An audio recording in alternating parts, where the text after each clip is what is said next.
মৌলা, তোমার জমিনে থেকেছি সত্য, কিন্তু তোমার আদেশ পালন করতে আমি পারিনি। মৌলা, আমি বান্দা এসেছি।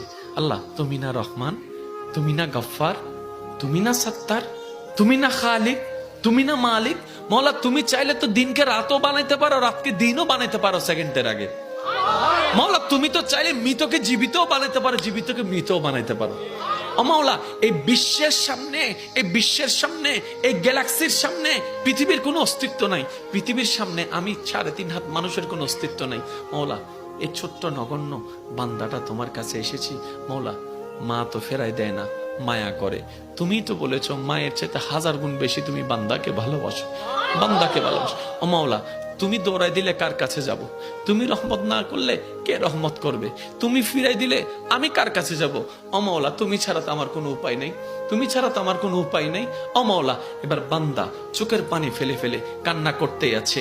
সেই কান্নার আওয়াজটা দুনিয়ার জমিনে ডানাও যদি 1 হাত না যায় হতে পারে, কিন্তু সেই আওয়াজটা রব পর্যন্ত পৌঁছাই যাচ্ছে, রব পর্যন্ত পৌঁছাই যাচ্ছে।